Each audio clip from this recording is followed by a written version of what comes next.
CM Bhajanlal Sharma Udaipur में और द्वितीय अखिल भारतीय राज्य जल मंत्रियों के सम्मेलन में शिरकत करेंगे। दी अनंता रिजॉर्ट उदयपुर में कार्यक्रम होगा। उद्घाटन सत्र में मौजूद रहेंगे कई राज्यों के मुख्यमंत्री। तो दी अनंता रिजॉर्ट उदयपुर में कार्यक्रम और आज उद्घाटन सत्र है। 2 दिवसीय कार्यक्रम रहने वाला है। बड़ी जानकारी, बड़ी खबर। द्वितीय अखिल भारतीय राज्य जल मंत्रियों का सम्मेलन आज से और निश्चित तौर पर देश में जल प्रबंधन और संरक्षण के मुद्दे पर विचार विमर्श के लिए 2 दिवसीय अखिल भारतीय राज्य जल मंत्रियों का सम्मेलन है अनंता रिजॉर्ट में। और इसकी थीम वाटर विजन 2047 एक जल सुरक्षित राष्ट्र रखी गई है। साथ ही बता दें, केंद्रीय जल शक्ति मंत्रालय के राष्ट्रीय जल मिशन की ओर से आयोजित है ये सम्मेलन और इसमें केंद्रीय जल शक्ति मंत्री CR पाटिल, प्रदेश के सीएम भजनलाल शर्मा, जल संसाधन मंत्री सुरेश सिंह रावत सहित करीब 8 राज्यों के मुख्यमंत्री, डेप्यूटी चीफ मिनिस्टर्स, जल संसाधन, जल स्वास्थ्य अभियांत्रिकी, ग्रामीण विकास, पंचायती राज, वन एवं पर्यावरण मंत्री और अधिकारी साथ ही हिस्सा लेंगे। सम्मेलन का जो उद्घाटन है वो जल कलश सेरेमनी के साथ होगा।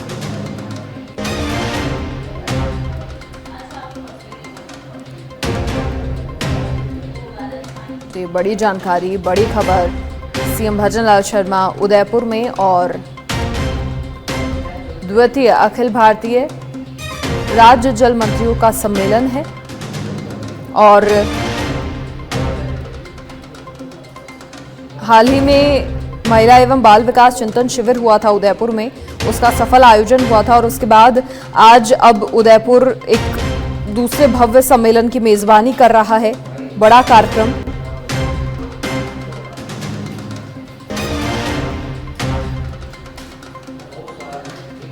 तो चलिए, अधिक जानकारी के लिए हमारे पॉलिटिकल एडिटर लाल सिंह फौजदार लाइव हमारे साथ फिलहाल जुड़ गए हैं। लाल सिंह, वहां से कैसी तस्वीरें हैं और कार्यक्रम की शुरुआत कब तक होगी? बड़ा खास दिन है, 2 दिवसीय सम्मेलन होने वाला है।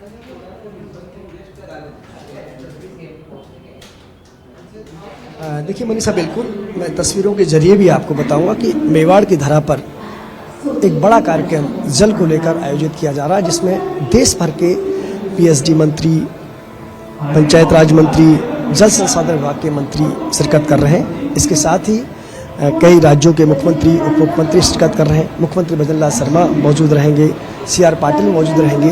पानी के प्रबंधन को लेकर, यानी कि जो सबसे बड़ी चुनौती मानव जाति के सामने है, न केवल हिंदुस्तान में बल्कि मानव जाति के सामने जो सबसे बड़ी चुनौती आने वाले दिनों में है, वो है पानी की, पेयजल की व्यवस्था, सिंचाई की व्यवस्था। ऐसे में क्योंकि भारत 2047 के विजन को लेकर चल रहे हैं और पीएम मोदी का जो मकसद है कि भारत को विकसित राष्ट्र बनाना है, ऐसे में कोई भी देश हो, कोई भी राज्य हो, कोई भी प्रदेश हो, कोई भी गांव हो, ढाड़ी हो, तब तक वो उन्नति नहीं कर सकता तब तक उसके पास जल समुचित और मात्रा में नहीं होगा। वो पेयजल होगा, वो सिंचाई की व्यवस्था के लिए पानी होगा, तभी कोई राष्ट्र आगे बढ़ सकता है। अब चूंकि लगातार एक तस्वीर हम जो देखते आ रहे हैं, आखिर ये जो कार्यक्रम किया जा रहा है, इसके पीछे एक बड़ा मकसद क्या है कि हर राज्य को समुचित पानी मिल सके, वो पानी को लेकर आत्मनिर्भर बन सके। लेकिन एक लंबे समय से देखते आ रहे हैं कि अक्सर होता क्या है, हिंदुस्तान की अगर हम तस्वीर की बात करें मनीषा, तो कई बार हम देखते हैं कि एक राज्य में सूखा पड़ रहा होता है तो एक राज्य में बाढ़ के हालात हो रहे होते हैं।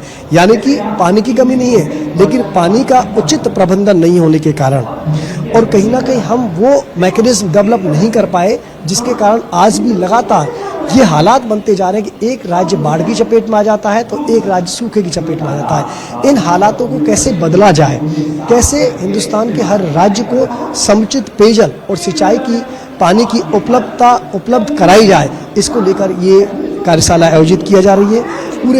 पूरे देश भर की कार्यशाला है। ऐसे में यह चिंतन और मंथन होगा और उम्मीद यही की जा रही है कि चिंतन और मंथन से निकलकर ऐसे तमाम योजनाएं, तमाम विचार, तमाम प्रकल्प निकल कर आए तो जो कि आने वाले दिनों में जल को लेकर कैसे हम आत्मनिर्भर बन सकते हैं, उसकी तस्वीर हम देख सकें। लगातार एक प्रयास और किया, अटल बिहारी वाजपेयी के टाइम पे जो लगातार प्रयास किया गया कि सभी नदियों को जोड़कर कैसे हम इन हालातों को बदल सकते हैं। इसके साथ ही उस विकल्प को आगे बढ़ाने की चर्चा हो सकती है। राजस्थान क्योंकि सबसे बड़ा प्रदेश है देश का, वहाँ अलग अलग भौगोलिक परिस्थितियाँ हैं, हालात हैं। कई स्थानों पर अभी भी पेयजल का संकट है, लंबे दूर दराज जाकर आपको पानी लाना पड़ता है, तो उनको कैसे बदला जाए। तो ये पूरा कुल मिला के मैं कह सकता हूँ कि जो चिंतन और मंथन है इस कॉन्फ्रेंस में, ये यही है कि देश को कैसे आत्मनिर्भर बनाया जाए, कैसे हर राज्य को जल की उचित व्यवस्था की जाए। मेरे सहयोगी जरा हमारे सच विद्यालय के दर्शकों को तस्वीरों के जरिए बताएं। फिलहाल ये तस्वीर जो देख रहे हैं कि अलग अलग तमाम डेलीगेट्स यहाँ पहुँच रहे हैं और फिलहाल वो सामने जो मंच की तस्वीर है वहाँ एक माध्यम से बताया भी जा रहा है, जल की महत्ता को बताया जा रहा है। और देखिए ये बावड़ियों को दिखाया इसमें जा रहा है, क्योंकि हमारा जो प्राचीन चिंतन था, जो हमारा प्राचीन पानी के संरक्षण की व्यवस्था थी, वो दुनिया में बेहतरीन थी। आप अगर अभी भी देखेंगे तो हमारे किले बावड़ियों में जो जल की संरचना थी, अगर मैं जयपुर का उदाहरण देना चाहूँ मनीषा, तो जयपुर में जिस तरह का जल प्रबंधन था, चाहे वो आमेर के किले पे पानी पहुँचाना हो, चाहे वो नाहरगढ़ के किले पर पानी पहुँचाना हो, वहाँ पानी पहुँचता था। लेकिन धीरे धीरे कहीं ना कहीं जो हमारी जल प्रबंधन की प्राचीन प्रणाली थी वो छिन्न भिन्न हुई और इसका खामियाजा हमें इस तरह भुगतना पड़ा। तमाम डेलीगेट्स पहुँचे, हम बात भी करना चाहेंगे। अग्रवाल साहब, आप बात करना चाहेंगे? आज एक बड़ी सेमिनार जो कॉन्फ्रेंस आयोजित की जा रही है, क्योंकि पानी आने वाले दिनों में एक बड़ा चुनौती रहेगी, हर व्यक्ति को पेयजल मिल सके, खेत को सिंचाई का पानी मिल सके। तो इस तरह की कॉन्फ्रेंस का आप कितना लाभ देंगे? इसका जैसे प्रधानमंत्री जी का सपना है कि विकसित भारत बने 2047 में, तो उसी के मार्गदर्शन में जल शक्ति मंत्रालय ने ये कॉन्फ्रेंस ऑर्गेनाइज की है। इसका जो माननीय जल संसाधन मंत्रियों के लिए है, इसका पहला एडिशन भोपाल में हुआ था। वहाँ कुछ रिकमेंडेशंस आई थी जिन पे काम होना था। तो आज ये जो कॉन्फ्रेंस है सेकंड लेवल है, जिसमें इस तरह का विचार होगा कि जो वो रिकमेंडेशंस आई थी उन पे क्या काम हुआ है। और आप जैसे देख रहे हैं कि भारत की जनसंख्या बढ़ रही है, तो पानी की सप्लाई पर दबाव बढ़ रहा है, तो उसमें जल संरक्षण पे बहुत एम्फेसिस देने की जरूरत है। भोपाल में जो हुआ था वो वहाँ कितना हम आगे बढ़े हैं और क्या आगे नए नवाचार कर सकते हैं, इस कॉन्फ्रेंस में तय किया जाएगा। उसी में थी, उसमें 22 पॉइंट्स थे जल संरक्षण से रिलेटेड और कैसे हम आगे बढ़ेंगे, तो उन्हीं सब पे विचार के लिए है इसका भरोसा। बात कर लेते हैं, मैम से बात करते हैं। मैम, चूंकि एक ठीक है मैम नहीं बताई चाहिए, लेकिन प्रबंधन में तो बहुत आप चूंकि घर चलाते हैं, देश चलाते हैं, तो जल प्रबंधन के लिए भी आपकी तरफ से ठीक है तमाम ये तुम डेलीगेट से आप पहुंचे और यही चिंतन मंथन करेंगे जो भोपाल में जो हुआ था। भोपाल में जो सबसे पहला कॉन्फ्रेंस आयोजित की गई थी मनीषा, उसको लेकर हम कितना आगे बढ़े हैं, वहाँ पर और किस तरह के प्रयास उसको लेकर हुए, उस पर चिंतन कर सकते हैं। और भी तमाम डेलीगेट्स जो लोग हैं उनसे भी हम बात कर सकते हैं। सर, चूंकि आज एक बहुत भोपाल के बाद मेवाड़ की धरा पर एक अहम कॉन्फ्रेंस आयोजित किया जा रही है तमाम मंत्रियों की, और आने वाले दिनों में जल जो है, पानी है, वो एक चुनौती पूरी दुनिया भर के लिए रहेगी। लेकिन हम एक तस्वीर देखते हैं, सर आप भी देखते आ रहे होंगे, कई राज्यों में बाढ़ के हालात बनते हैं तो वहाँ उसी वक्त कई राज्य सूखे की चपेट में होते हैं। इस तस्वीर को कैसे हम बदल सकते हैं? सर जी क्या कहना चाह रहे हैं? सर ये कह रहा हूँ कि हम पानी के प्रबंधन की बात करेंगे, जल के प्रबंधन की हम चर्चा कर रहे हैं, लेकिन हम कई बार एक तस्वीर देखते हैं जो बड़ी विचलित करती है कि कई राज्यों में जब बाढ़ आ रही होती है तो कई राज्य सूखे की चपेट में होते हैं। तो इसको हम कैसे बदल सकते हैं? My self belong from Uttarakhand, joint secretary government of Uttarakhand. हमारे यहाँ फ्लड फ्रंट जोनिंग का एक एक्ट पास हुआ है 2012। उस एक्ट के तहत हमने फ्लड फ्रंट जोनिंग में हमने आइडेंटिफाइड कर दिया, हम फेज 3 फेस कर रहे हैं। उसमें दे दिया है कि 100 ईयर्स और 25 ईयर्स का कितना तक फ्लड आ सकता है।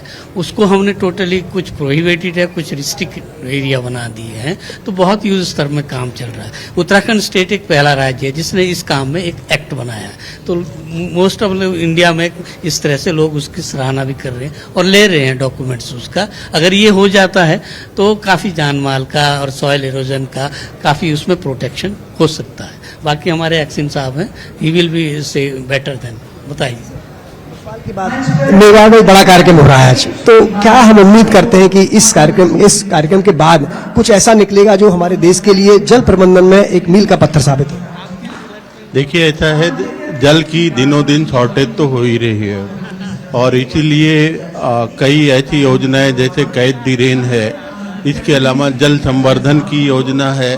तो छोटे छोटे पॉकेट में जो है पानी को रोक के, ताकि ग्राउंड वाटर को ज़्यादा से ज़्यादा रिचार्ज किया जा सके और साथ में ग्राउंड वाटर को कम से कम एक्सट्रैक्ट किया जाए, ताकि जो ग्राउंड वाटर टेबल है वो एक बहुत नीचे जो जा रहा है उसको रोका जा सके। अदरवाइज यही ग्लोबल वार्मिंग और तमाम तरह की समस्याएं इन फ्यूचर आएंगी, तो हमारे आने वाली पीढ़ियों के लिए बहुत वो दिक्कत होगा। तो हमें इस पे अभी से सजग होना पड़ेगा और सारी वो व्यवस्थाएं कि पानी की एक एक बूंद को हम कीमती मानते हुए उसके संरक्षण के लिए जो बेस्ट हो सकता है, जो सरकार की योजनाएं हैं उस पे अमल किया जाए, ताकि हम अपनी पीढ़ी को एक नया और सुरक्षित वातावरण दे सकें। तमाम डेलीगेट्स और तमाम ये जल प्रबंधन से जुड़े हुए एक्सपर्ट्स लोग हैं, ये अपने सुझाव भी दे रहे हैं और लगातार इस तरह की रिसर्च भी हो रही है।